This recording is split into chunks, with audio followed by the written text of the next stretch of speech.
D G S P R lieutenant general Ahmed Sharif Chaudhry کا کہنا ہے کہ گزشتہ سال تخریب کاری کے 80% واقعات خیبر پختونخوا میں ہوئے۔ اس کی وجہ یہ ہے کہ وہاں تخریب کاروں کو سازگار سیاسی ماحول فراہم کیا جاتا ہے۔ لیفٹیننٹ جنرل احمد شریف چودھری کا کہنا تھا کہ گزشتہ سال ملک بھر میں مجموعی طور پر 27 خودکش حملے ہوئے، جن میں سے 16 خیبر پختونخوا میں رپورٹ ہوئے۔ ان حملوں میں 2 حملے خواتین کی جانب سے بھی کیے گئے۔ ان کا کہنا تھا کہ سیکیورٹی فورسز کی حکمت عملی اور آپریشن کی بدولت تخریب کاروں کے خلاف کارروائیاں پہلے سے کہیں زیادہ مؤثر ہو رہی ہیں۔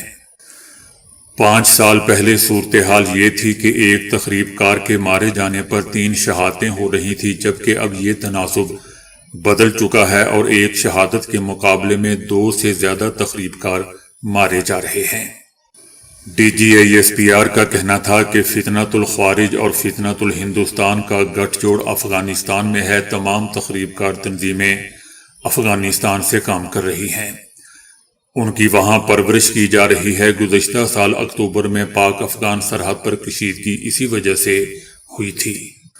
ان کا کہنا تھا کہ امریکہ کا چھوڑا گیا ساز و سامان افغان طالبان کے لیے دستیاب ہے اور بلیک مارکیٹنگ کے ذریعے مختلف تخریب کار تنظیموں تک جا پہنچا ہے۔ D G S P R نے سخت الفاظ استعمال کرتے ہوئے کہا کہ تخریب کاروں کا دین سے کوئی تعلق نہیں، انہیں ختم کرنا ہوگا اور ان کے خلاف کارروائی ناگزیر ہے۔ تخریب کاروں سے نمٹنے کے لیے خود کو مسلح کرنا ہوگا، تربیت حاصل کرنا ہوگی، درست ٹیکنالوجی اپنانا ہوگی، بیانیہ تشکیل دینا ہوگا اور قوم کو ساتھ لے کر چلنا ہوگا۔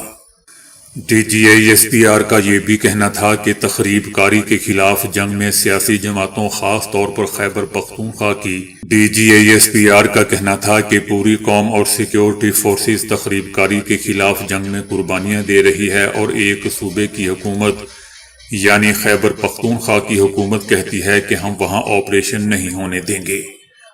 تو کیا یہ لوگ چاہتے ہیں کہ جس طرح سوات میں ان تخریب کاروں نے ہزاروں افراد کو شہید کیا، یہ دوبارہ سے ایسا ہی تخریب کاری کا ماحول پیدا کر دیں؟ ان کا کہنا تھا کہ ایک جماعت کا بیانیہ کھل کر سامنے آ چکا ہے۔ دوستو، ان کا پاکستان تحریک انصاف کی طرف اشارہ تھا۔ D G S P R کا کہنا تھا کہ ان لوگوں کا بیانیہ کھل کر سامنے آ گیا ہے، ان لوگوں کے پاس وہی پرانا سیاسی بیانیہ ہے۔ اگر ان سے کوئی 2 سے 3 سوال کر لے تو ان کے پاس کوئی جواب نہیں ہوتا۔ یہ فتنۃ الخوارج کا منظور نظر بننا چاہتے ہیں۔ D G S P R کا یہ بھی کہنا تھا کہ وزیر اعلیٰ خیبر پختونخوا فرما رہے ہیں کہ افغانستان ہماری مدد کرے، یہ فرما رہے ہیں کہ کابل ہماری سیکیورٹی گارنٹی دے۔ یہ کون سی تسکین کی پالیسی ہے؟ یہ ایک مضحکہ خیز پالیسی ہے کہ آپ افغانستان سے کہتے ہو کہ ہماری مدد کریں۔ وزیر اعلیٰ کے بھی ایک مضحکہ خیز بات کر رہا ہے۔ D G S P R کا کہنا تھا کہ خیبر پختونخوا کا وزیر اعلیٰ کا بیانیہ بھی کھل کر سامنے آ چکا ہے۔ اگر ملٹری آپریشن نہیں کرنا تو کیا خارج کے پیروں میں بیٹھنا ہے؟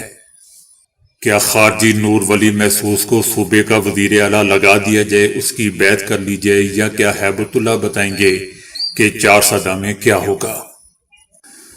D G S P R نے دوستو پریس کانفرنس میں اسد قیصر کا کلپ اور عمران خان کے ٹویٹس بھی چلائے اور کہا کہ آپ غور سے سنیں کہ فوج وفاقی حکومت کا ادارہ ہے، ہمیں پاکستان کی سلامتی کی حفاظت کا آئینی حکم ہے۔ آپ کو یہ کوئی اجازت نہیں دیتا کہ آپ اپنی سیاست کے لیے اپنے علاقوں کو تخریب کاروں کے حوالے کر دیں۔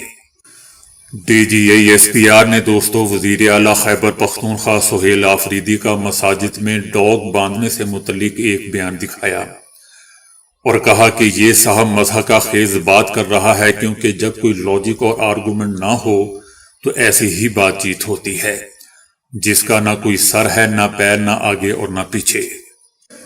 D G S P R کا کہنا تھا کہ یہ لوگ کہتے ہیں کہ ہم مرنے کے لیے تیار نہیں ہیں، ہم کھڑے نہیں ہوں گے، ہم تخریب کاروں کے ساتھ جا ملیں گے۔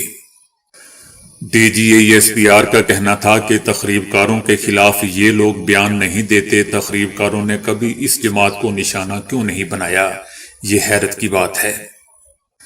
DGASPR کا دوستو آخر میں کہنا تھا کہ تخریب کار کا کوئی رنگ یا شیڈ نہیں ہوتا، ہمیں کسی تخریب کار سے کوئی ہمدردی نہیں۔ تخریب کاروں کا ایک باپ افغان طالبان ہے، ہم حق پر ہیں اور حق کو غالب ہی آنا ہے، ہمیں تخریب کاری کے خلاف جنگ لڑنے پر فخر ہے۔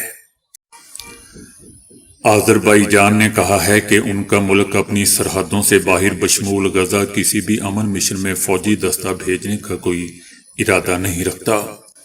آذربائیجان کا کہنا تھا کہ ہم نے 20 سے زائد سوالات پر مشتمل ایک سوال نامہ تیار کر کے امریکی حکام کو دیا ہے، تاہم امن فورس میں شرکت کا کوئی منصوبہ زیر غور نہیں ہے۔ میں آذربائیجان سے باہر کسی بھی قسم کی عسکری کارروائی میں شرکت پر غور نہیں کر رہا، ایسا دوستو آذربائیجان کے صدر کا کہنا تھا۔